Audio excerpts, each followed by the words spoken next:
किसी बड़े एक्सपर्ट से समझते हैं। हमारे साथ हैं शेयर खान के सीनियर वीपी और कैपिटल मार्केट स्ट्रेटजी हेड गौरव दुआ। गौरव जी, बहुत शुक्रिया आपका समय देने के लिए। स्वागत है आपका 18 आवर स्वदेश पर।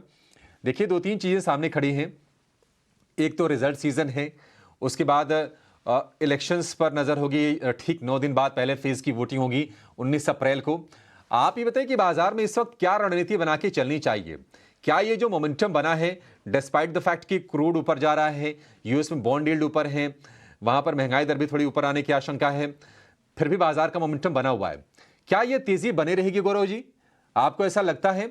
और यहां से इलेक्शंस तक क्या रणनीति बना के चलनी चाहिए बाजार में?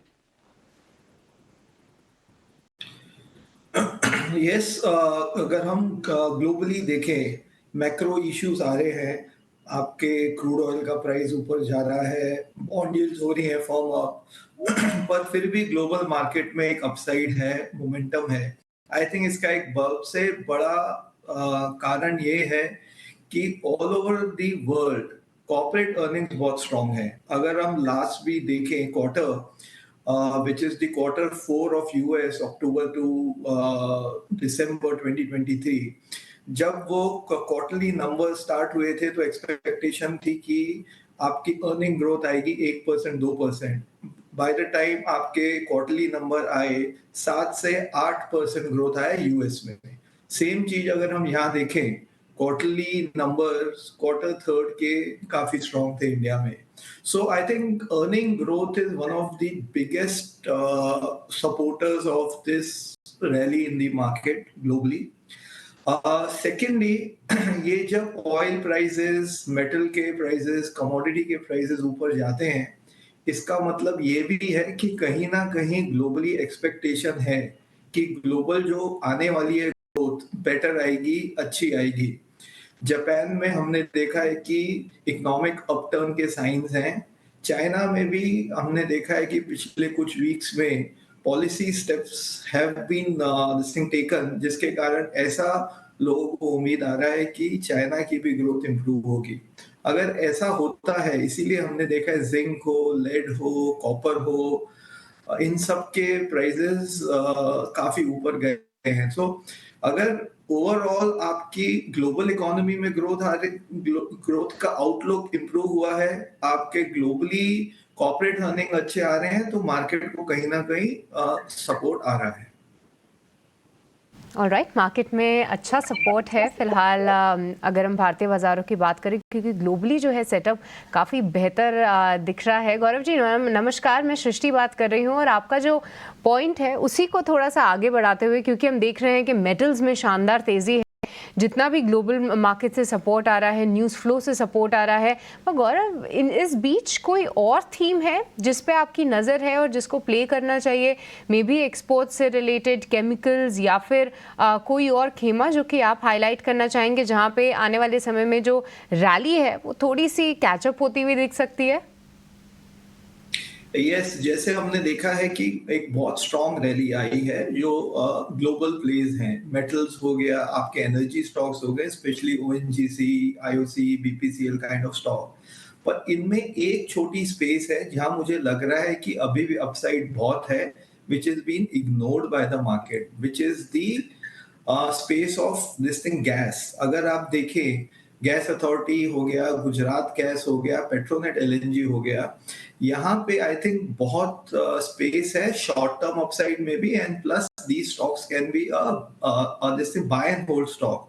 होता क्या है, जब क्रूड का प्राइस ऊपर जाता है तो आपका प्रोपेन का प्राइस भी ऊपर जाता है। तो जो आपके यूजर्स हैं, industrial user, they have to again move back from propane to gas. तो हमें ऐसे लगता है कि गैस की जो वॉल्यूम में ग्रोथ आएगा, काफी अच्छा आएगा, और उससे ये जो गैस के स्टॉक्स हैं, they will do very well.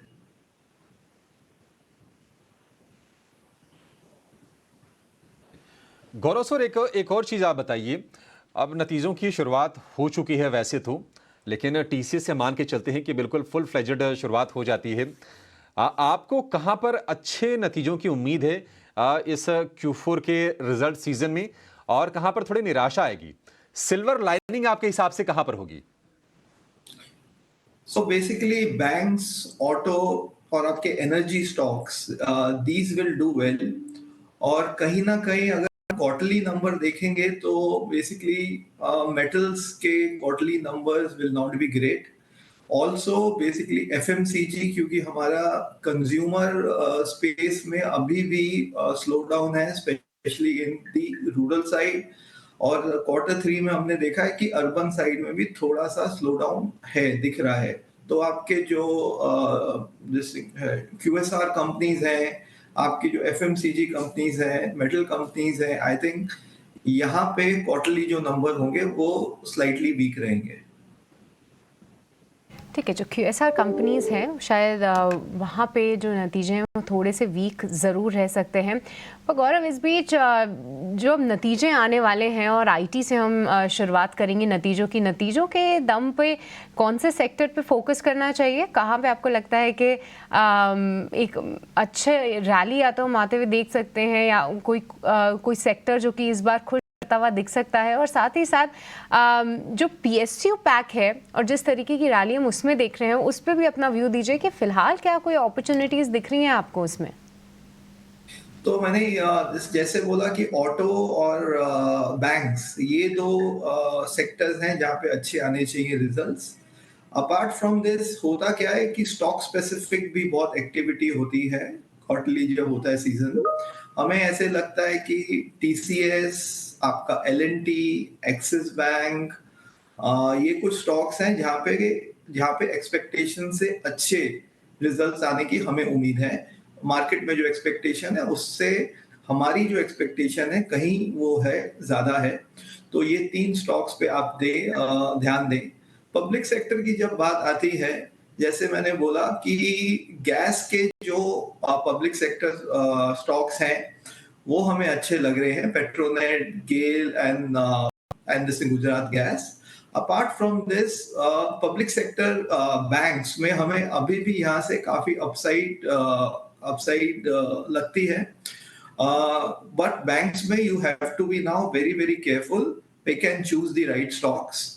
Lastly कुछ डिफेंस के स्टॉक्स हो गए, रेलवे के स्टॉक्स हो गए, जहां हमें लगता है कि इलेक्शन के बाद काफी कुछ अनाउंसमेंट्स आएंगी।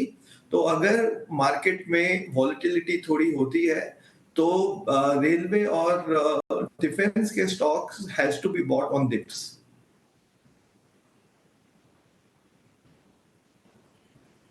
ठीक है गौरव सर, चूंकि सेंसेक्स ने 75,000 का आंकड़ा क्रॉस कर लिया है, कल हमने देखा कि ये लेवल्स भी अचीव कर लिए, और निफ्टी भी अब 22,700 का आंकड़ा इसने छू लिया। तमाम लोग ऐसे पूछ रहे हैं, हमसे भी पूछ रहे हैं, आपसे भी पूछ रहे होंगे कि निफ्टी पर 25,000 कब आएगा, सेंसेक्स पर 1 लाख का आंकड़ा हम कब देखेंगे? कुछ आपने अपने हिसाब से कैलकुलेशंस किए हैं? एक जो सवाल हमेशा आता है when we speak to investor, हम लोग बहुत से इवेंट्स करते हैं, ऑफलाइन इवेंट, ऑनलाइन इवेंट। तो ये एक सवाल आता है कि बाजार बहुत ऊपर हो गया है, बढ़ गया है, अभी पैसा डालना है कि नहीं डालना है। तो ये सवाल मेरे को 15,000 के इंडेक्स पे भी आता था, निफ्टी के 18 पे भी आता था, 22 पे भी आता है और अभी भी आता है। So I think somewhere as an investor we have to understand कि इंडेक्स का एब्सोल्यूट वैल्यू ना देखें, पर इंडेक्स की वैल्यूएशन क्या है उस पे ध्यान दें। तो अगर हम देखें प्री कोविड का जो लेवल था जनवरी 2020 का, तब आपका निफ्टी होता था 12,000 के ऊपर, और तब उस साल का आपका निफ्टी का अर्निंग पर शेयर था 440 रुपए। इस साल का आपका ईपीएस आएगा 950, 960। तो 4 साल में निफ्टी की जो कंपनीज के प्रॉफिट्स डबल से भी ऊपर हो गए हैं, पर आपका निफ्टी का लेवल नहीं हुआ है डबल भी अभी तक। So you have to no look at that rather than say boss Nifty 18,000 का 22,000 हो गया है, अब मैं दिस थिंग लगाऊं कि नहीं पैसा।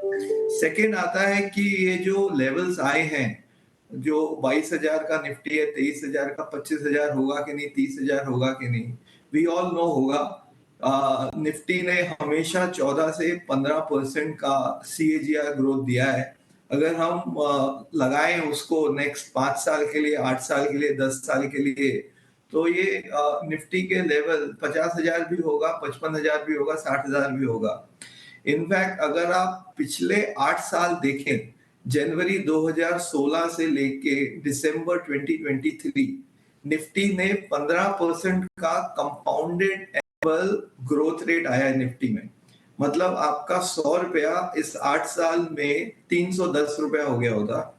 और इस पीरियड में अगर हम देखें, काफी कुछ बहुत इंपॉर्टेंट इवेंट हुए हैं। Demonetisation, implementation of goods and services tax, आपके बैंक्स के बैड लोन, आपके एनबीएफसीज के issue, pandemic, 2 war, 40 years high inflation in the world, most aggressive interest rate hikes across the world. उसके बाद भी 15% के आसपास निफ्टी ने आपको रिटर्न दिया है on an average every year. तो फिर आगे का तो बेसिकली अगर हम लगाए 15% का कंपाउंडिंग भी ले लें, तो ये सब जो आप लेवल की बात बोल रहे हैं, कर रहे हैं, ये तो सब आने ही है। दैट इज व्हाई वी से कि इंडिया में जो नेक्स्ट 5 साल 8 साल की अपॉर्चुनिटी है, बहुत अच्छी है, बड़ी है, एंड एज ए इन्वेस्टर आपका ध्यान उस पर होना चाहिए। में अपॉर्चुनिटीज़ भरपूर हैं और यहाँ पे निवेशकों का भी फोकस है, रुझान भी आ रहा है। बहुत अच्छा लगा आपसे बात करके गौरव, बहुत बहुत शुक्रिया आज समय निकालने के लिए। और मार्केट्स पे क्या व्यू बन रहा है, कौन से सेक्टर्स पे ध्यान रखना चाहिए, ये पूरी जानकारी, पूरी एनालिसिस हमारे दर्शकों के लिए लाने के लिए